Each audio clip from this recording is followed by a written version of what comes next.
Ah là là, 4000 euros. Pour certains, le prix d'une voiture d'occasion. Pour d'autres, le prix initial pour une vraie voiture.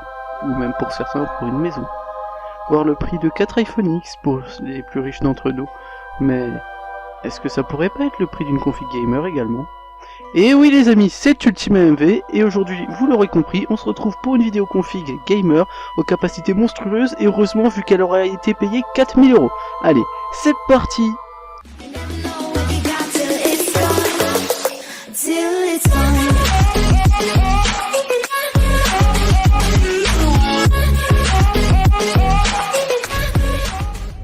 Allez, 4000 euros, c'est un gros budget, ce sera donc une longue vidéo. On va donc commencer directement pour pas perdre de temps avec le processeur. On a donc pris le i7 8086K avec ses 6 cœurs et 12 suites cadencées à 4 GHz de base et 5 GHz en mode turbo pour une consommation de 95 watts. Le prix de cette machine de guerre du gaming, 440 euros sur top achat. Allez, la carte mère.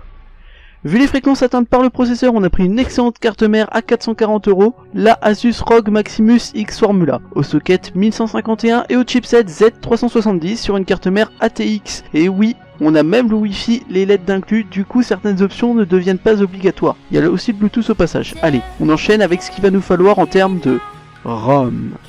Et sur une telle config, on a pris de la DDR4, à savoir la Corsair Vengeance RGB Pro blanc. 4 barrettes de 8 Go, 3200 MHz de fréquence et au casque 16. On aurait aimé un plus petit casque, mais vu qu'elles étaient RGB et qu'on a voulu faire une config stylée, on a pris ça. La carte graphique. Ici, on a été tapé dans la nouvelle génération parce que même si elle coûte pas cher, cette carte graphique est surpuissante, nous a été annoncée 6 fois plus puissante que son homologue de la dernière génération. Et oui, j'ai l'honneur de vous présenter la Gigabyte GeForce RTX 2080 Ti WindForce OC 11 Go, 1240 euros. Le stockage.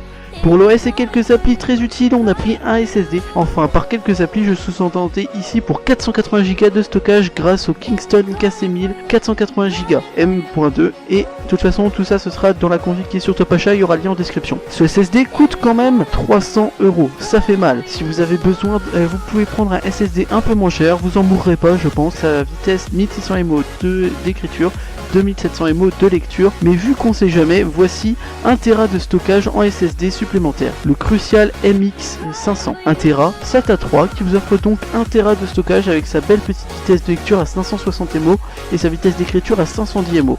On va pas trop se plaindre quand même, ouais, si pour le prix un peu quand même, vu qu'on tape dans du 200 euros là-dedans. Hein. En termes de HDD, on a pris deux HDD les mêmes 2 Tera de chez Seagate, à savoir les Seagate Barracuda 2 Tera avec leurs 7200 tours par minute et leurs 256 MO de mémoire tampon. Il reste très rapide pour les HDD, le disque dur est vendu à 67,80€. Il y a moyen d'économiser un tout petit peu en prenant la version avec 64 MO de mémoire tampon à chaque fois, genre 2-3 euros par disque. Bref, on enchaîne histoire que cette vidéo ne dure pas 30 ans quand même.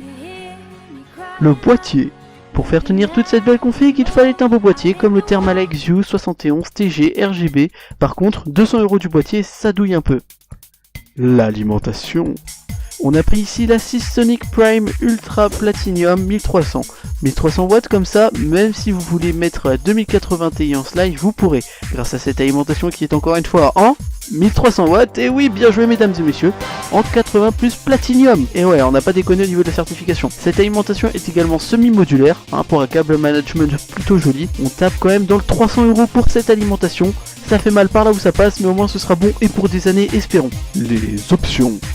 On a pris un superbe refroidissement pour tenir la chaleur, vu qu'il n'y en avait pas qui était tenu avec le processeur, on s'est lâché. Ici, le Be Quiet Silent Loop 360 mm à 160 €. Avec ce water cooling là, il faut bien évidemment de la pâte thermique de bonne qualité, à savoir la Thermal Grizzly Cryonaut 11,1 g, comme ça vous pouvez vous foirer et en remettre, vous en mourrez pas, à 30 €. Pour avoir un son de qualité, on a rajouté la carte son, la Asus Strix Red Pro à 130 €. Oui, ça douille, d'ailleurs cette carte son n'est clairement pas obligatoire si vous voulez économiser d'argent. D'ailleurs dans le même registre, mais qu'est-ce qui est quand même bien pratique, pour l'avoir mieux qu'avec la carte mère de base, une carte Wi-Fi qui vous permet d'avoir du 1900 MO en termes de débit. Vous pourrez atteindre les prochaines technologies avant d'arriver à la saturer, vu que pour le moment la fibre il me semble que c'est quand même du 1 giga de download et du 500 Go max d'upload. Bref, là encore il faut payer ce petit concentré de technologie à 83 € sur Top Achat. Ça reste quand même excellent en termes de rapport qualité-prix. Bref, J'espère que cette vidéo t'a plu, pour le montrer n'oublie ni le like, ni le commentaire et encore moins le partage. Et si tu souhaites revoir d'autres vidéos du genre, abonne-toi et fais-le savoir dans les commentaires. Sache aussi que si tu souhaites acheter cette config et que tu veux me faire un petit don pour me remercier ou m'encourager, il y a mon Paypal, ça me servira à payer du meilleur matos, à savoir notamment un casque. Allez, c'était Ultima MV, à plus les amis. Objectif Daily Upload!